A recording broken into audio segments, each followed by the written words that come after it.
So God had to hit these people where it hurt, okay?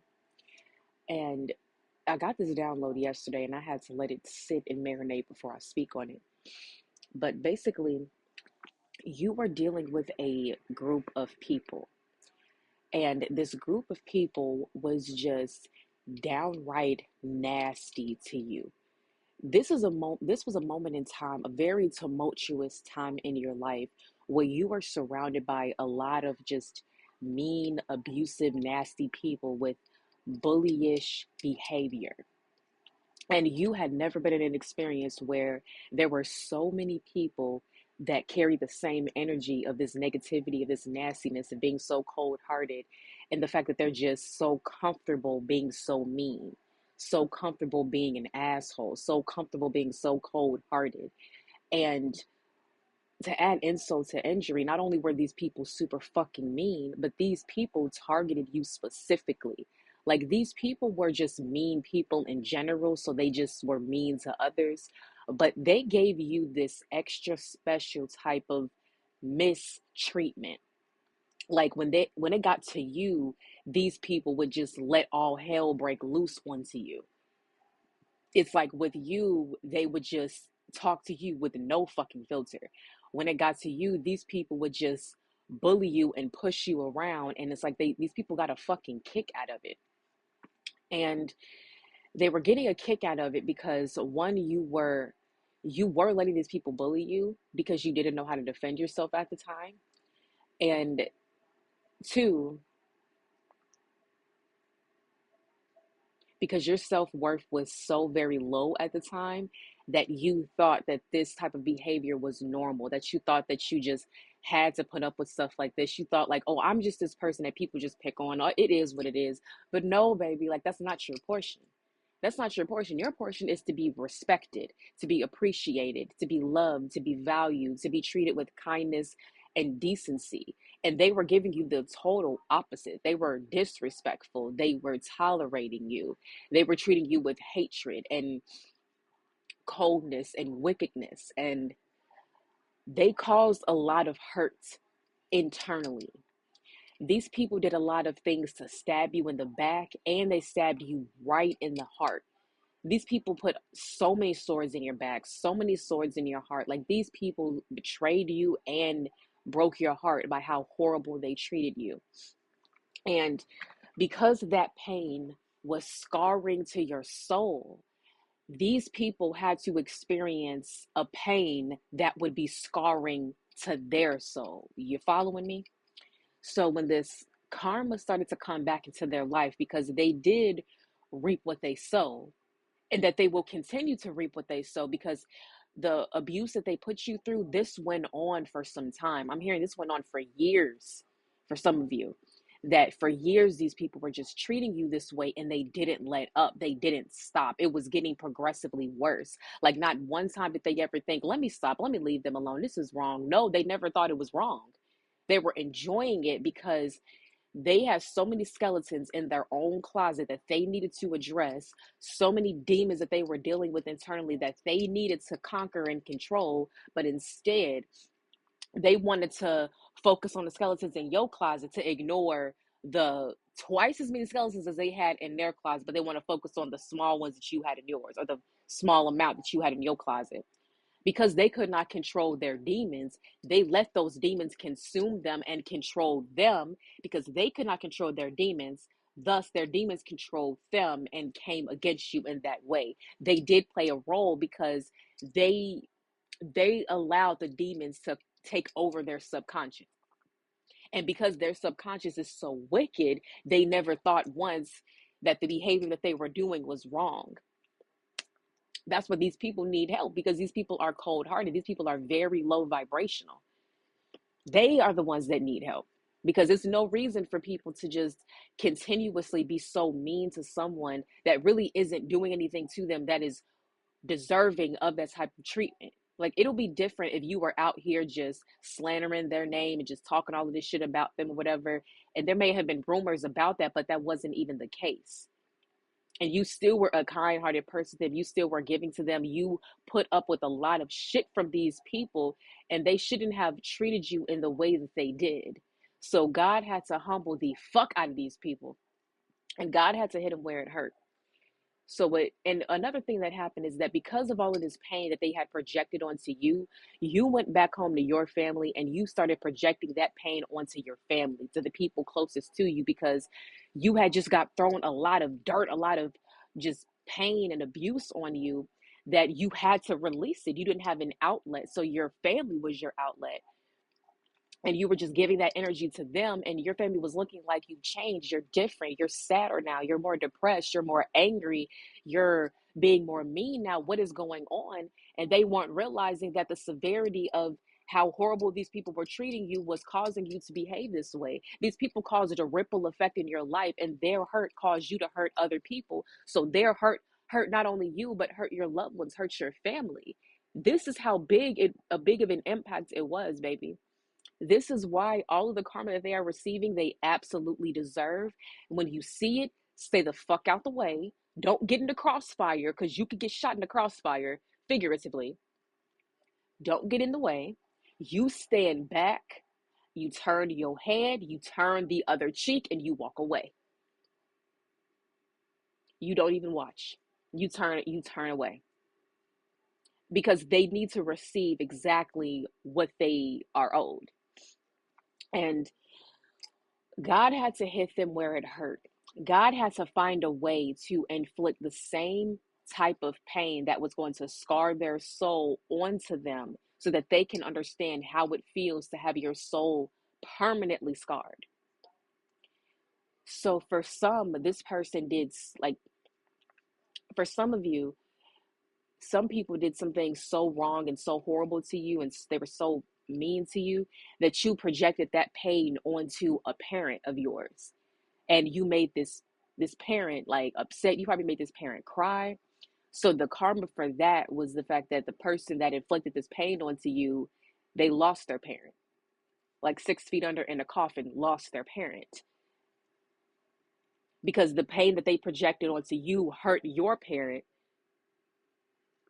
So now their parent has to be hurt, and the only way for that hurt to be equivalent to the hurt that you caused your parent, and all the hurt that they caused you, and the scarring to your soul, is they had to lose their parent.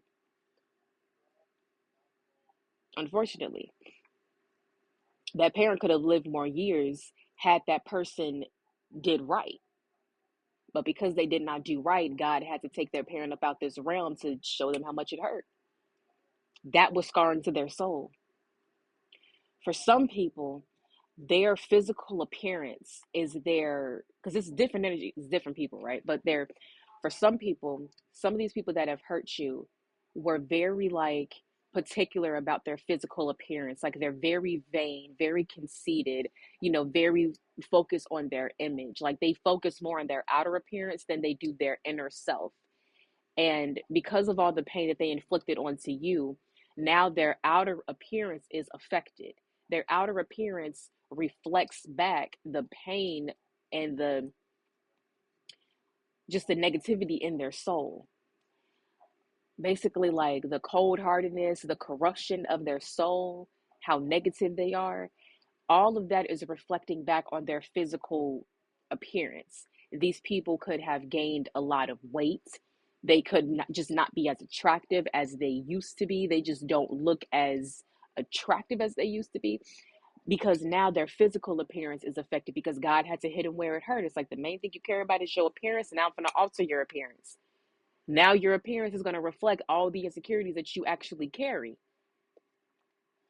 So that, and although the weight that they've gained is the weight that they're carrying, oh, come on, spirit, of the burdens that they're carrying from how hurtful they have been to people, because they have yet to take accountability for what they've done. And because they are yet to take accountability, they're carrying all of this energetic weight from the hurt and pain that they have caused somebody else. And they're carrying that weight, they're carrying that guilt. And until they deal and address that guilt and address what they have done, that weight is going to sit on them. That, like, they can go on diets, they can exercise, all that weight's going to stay there until they do the inner work, and then the weight will release itself. because they obsess over their image so much, now their image is being tarnished to create more insecurities for them to work So through. anyway, these people are going to be hit where it hurt, okay? And what's happening is that some of these people are going to go through a very tumultuous time in their life. And I'm hearing that some of these people are going to enter into parenthood if they're not already. Some of these people are already in parenthood, like they have a child already, or some of these people are getting ready to have a child very, very soon. They're getting ready to have a child very, very soon. And what's going to happen is a part of their karma, a part of God hitting them where it hurt, is the experience that they have post having their child. Because now, look, a child can be a blessing and a curse. Your child, okay, let me just say this. When a parent has healed their wounds, they have healed their inner traumas, they have dealt with that inner work, and they vow to not allow their children to live the same experiences that they've lived, like they want to give their children a better childhood than they have, then they see their children as a blessing. And that parent wants to be a blessing to their children. So when a healthy, healed parent has children, that child is a blessing. When an unhealed, wounded parent has a child, it's a blessing and a curse. It's a blessing because the child will bring unconditional love that the parent needs. The parent needs to feel loved unconditionally. However, it's a curse because that child is going to be born with all of those wounds. They're going to be born with the wounds of their parents. Because especially when you have a woman that has a child, because she's the one that carried the baby inside of her womb. And when her womb stores a lot of that trauma, it stores a lot of those wounds, because that's right there from her root chakra up through her sacral and her solar plexus chakra, all connected, and through right, they're sitting right up underneath her heart chakra. So the baby basically is in between the heart chakra and the root chakra, and they're sitting in the area of the sacral and solar plexus. Sacral and solar plexus chakra deal with like self-worth, self-confidence, creativity, authenticity. And when people are not able to be authentic, when they have low self-worth and low self-esteem, the baby is going to be born in a womb that is carrying the wounds of low self-esteem and low self-worth. And just all and any other wounds that the parent has that they have not healed from. So when that baby is born, that child is going to be born with the wounds of the parent, and those wounds are going to be mirrored back to the parent. And the way that this is going to look is that as the baby grows older, that child grows older, and they are able to talk, they're able to be in school age. If the parent has had a nasty flippant mouth at people and they just talk to people in your kind of way, they're going to deal with a child that's very flippant at the mouth, a child that's disobedient, a child that doesn't want to listen to authority, a child that doesn't want to take correction, a child that doesn't want to listen to authority, a child that wants to talk back, a child that's no, that type of behavior. And the parent is going to have to deal with this, because it's like you have to find your patience on how to discipline this child without being abusive. And it's the very type of energy that you gave others. Now your own child is giving this energy back to you, and you have to find a healthy way on how to deal with that. You have to, at this point, swallow your pride, because you can't treat this child like you treat somebody off the street, because that is your offspring. That's your child. They have 50% of your DNA. That's your bloodline on the front line. But anyway, other things that's going to happen is that this child is going to have certain experiences with their peers, with other people, that are going to be very, very similar to what the parent has been through, except the child is going to be treated in a certain way by their peers that basically the parent has treated other children in their past. So the child's going to come home and they're going to tell their parent, like, hey, this person said this to me, this person was mean to me, they did X, Y, and Z to me, that I got bullied. And then what they're going to be describing of how they were bullied, the parent is going to recall, like, wait a minute, I did some kids like that in my past. I was treating people like that. I did the same exact thing. Damn. Like, and at that point, it's going to be thrown in their face. Like, what you did to other kids was wrong. So are you going to say that, like, what they did wasn't wrong because you don't want to hold yourself accountable because you know it's similar? Or are you actually going to swallow your pride and be like, you know what, those kids were wrong, and that means that I was wrong? A lot of, then at that point, repentance will come through. Hopefully will come through. Remorse, hopefully that will come through, and hopefully that will cause them to recognize their actions and hold the other people accountable for what they did to their child, while also holding themselves accountable for what they did to somebody else's child. You see, when they don't heal their wounds and they don't seek repentance for what they have done and the pain that they've inflicted onto somebody else, those sins now fall on the shoulders of their children, and now their children have to experience the aftermath of their sin. So it's like it's a ripple effect. It's an after effect. It's like now the parent is indirectly affected because their child is directly affected. And that will cause even more guilt internally, because it's like, my child doesn't deserve to go through that. Why do they have to go through that? They're going through this because of me. And it's going to cause them to realize they have to do their soul searching. They have to do their inner work.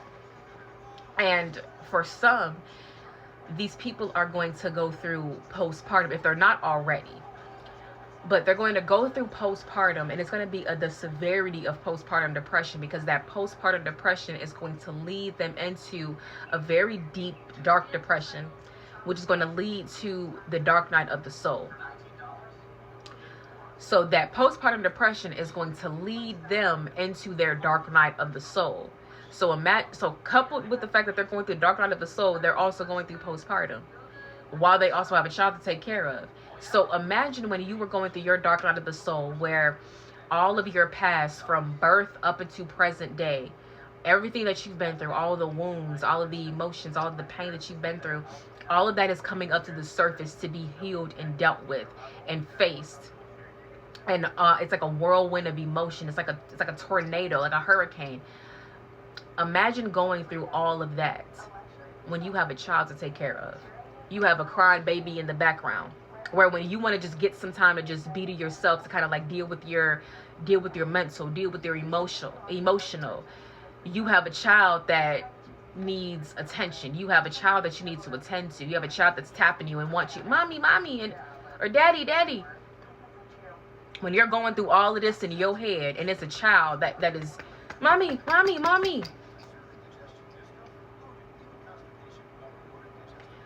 Imagine having to go through your dark night of the soul, and you're a parent and you have to take care of a child. When you know that when you have gone through your dark night of the soul, when you didn't have children at the time, how difficult it was for you to even focus on yourself and take care of yourself. But now you have to make sure that you take care of yourself and another child, another human being. That's a lot of extra added pressure and the extra weight that they have to carry while they are going through this dark night of the soul, this tumultuous time in their life internally. Because they have to see how it feels to go through something like a very deep depression, like the dark night of the soul, where you're facing all of your past at once, with the extra added pressure of having that weight that they have to carry and the burdens they have to carry. They have to see what that feels like, because the same way that they did you, or when you were going through your dark night of the soul, when you were in a very deep, dark depression, and they were throwing their burdens on you and making you carry it when those weren't even your burdens to carry, and you had to deal with all of this pressure at one time, they now have to see how it feels. And they now have extra added pressure. And on top of that, in order for them to hit it where it hurt, their freedom had to be taken away. They don't have the freedom where they can just be who they want to be, because they don't have a child around. Now they have to watch their behaviors. They have to watch how they speak. They have to watch how they act. They have to watch how they behave, because they have a child that is watching their every move. They are the example of their child. They are the teacher, the first teacher for their child. So they don't have as much